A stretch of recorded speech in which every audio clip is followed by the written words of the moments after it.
40 in Afghanistan.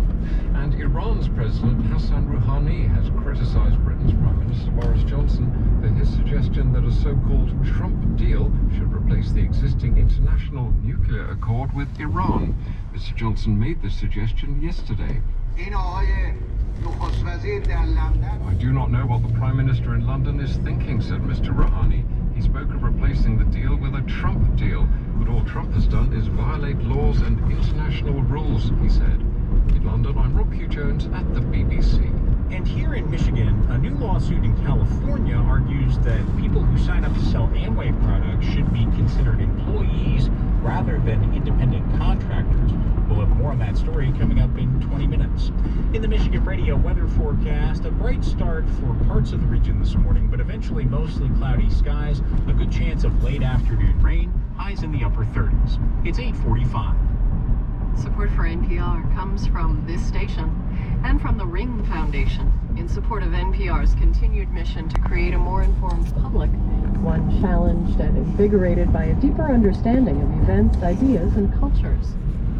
From the Andrew W. Mellon Foundation, guided by the belief that the arts and humanities are essential to the well-being of diverse and democratic societies. Learn more at mellon.org. And from the ECMC Foundation at ecmcfoundation.org. This is Morning Edition from NPR News. I'm Rachel Martin. And I'm David Green. The pains of being a teenager were achingly captured in this song back in 1975. I learned the truth at 17, that love was meant for beauty queens. That is Janice Ian with At 17, a Grammy winner that went to number 3 on the pop chart. But she would never again have that kind of chart success. For our series One-Hit Wonders, Second Best Songs, and Powers of NPR Music, makes the case that Janice Ian deserved a lot more attention. Janice Ian has had one of the most fascinating career trajectories in pop music. She was a child prodigy in the 60s, and she was known for really provocative protest songs, including Society's Child, which was the story of an interracial relationship, which did chart. But then she dropped out of the music biz for a few years and came back with a totally different sound. And those of us with ravaged faces, lacking in the social graces.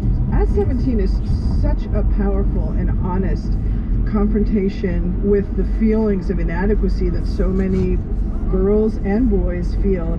You know, that's why it became a ballad for Ugly Ducklings. Janice Ian's willingness to confront the beauty myth and her own struggles with it. You know, Ian was never a conventional glamour girl at all. She's very androgynous. She just didn't look like a golden California babe, and that was certainly what was common among singer-songwriters in the 70s. So At 17 had such an overwhelming impact on so many people that it's kind of overshadowed a lot of Janice Ian's other work, but she has so many great songs, and one in particular is just as much a classic. It's called Jessie. Jessie, come home. There's a hole in the bed where we slept. Now it's growing cold. Janice Ian wrote Jessie from the perspective of the loved one of a Vietnam veteran, and we don't really know whether the soldier is still at war or if maybe he's come back or she's come back and, you know, is struggling and just kind of disappeared. It's mysterious, but at the center of this song is this incredible ache, this loneliness that just, you know, will never be resolved. No, I'm not scared. I wait for you. Hey, Jessie, I'm lonely.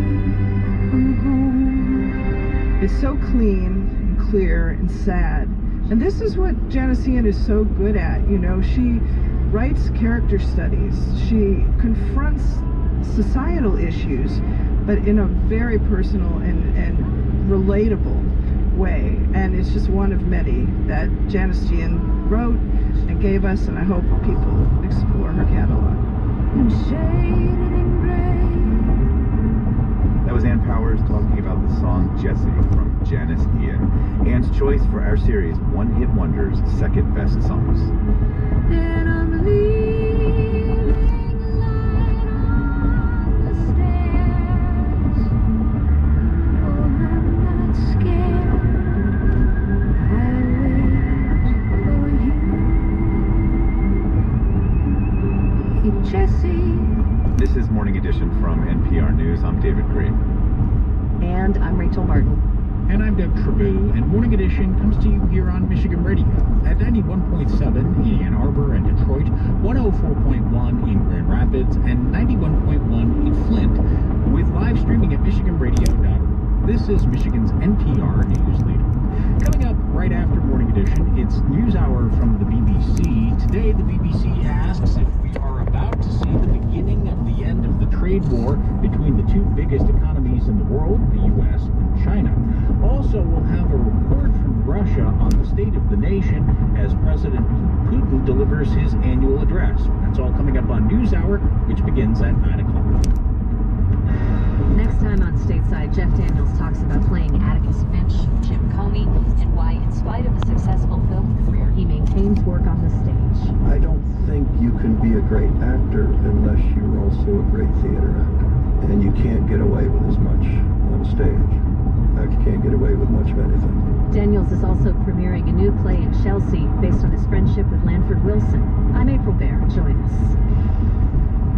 Stateside, today at 3, right before All Things Considered.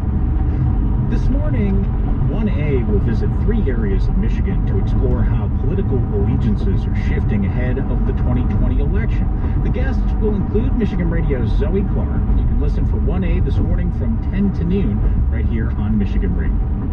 Support for Michigan Radio comes from Calvin University, presenting the annual Calvin Symposium on Worship, January 30th through February 1st. The 3-day ecumenical conference will include seminars, fellowship, and worship. Information at worship.calvin.edu. In Michigan Radio weather, a bright start with a chance of late afternoon rain today, highs in the upper 30s. It's 8:51. It may be the announcement that changed the financial services industry. The biggest investment management company in the world says it will now invest with climate change in mind. Marketplace Morning Report is supported by Carbonite, protecting small businesses from ransomware attacks. Carbonite helps businesses recover computer files without paying a ransom. Learn more at carbonite.com. I'm David Bracaccio. First, in just over 2.5 hours, the U.S. and China are set to sign Phase 1 of a trade deal. As we've been reporting, we know broad brush what is in this, but we don't know details yet. Marie Keyworth of the BBC filed this for us. The world's 2 largest economies have been locked in a trade war for the last 18 months. One big source of tension has been around intellectual property and who owns the rights to an idea. Drew Greenblatt is boss of Marlin Steel in Baltimore. He's been a victim of Chinese intellectual theft. We were horrified that another entity would just literally cut and paste our secret sauce and represent that it's their concepts. He believes the trade war has helped. We're in a short-term situation where we have to address this. It's unfortunate that it's occurring. I'm not happy about it, but it's about time that we protect American intellectual property. But does China feel the same?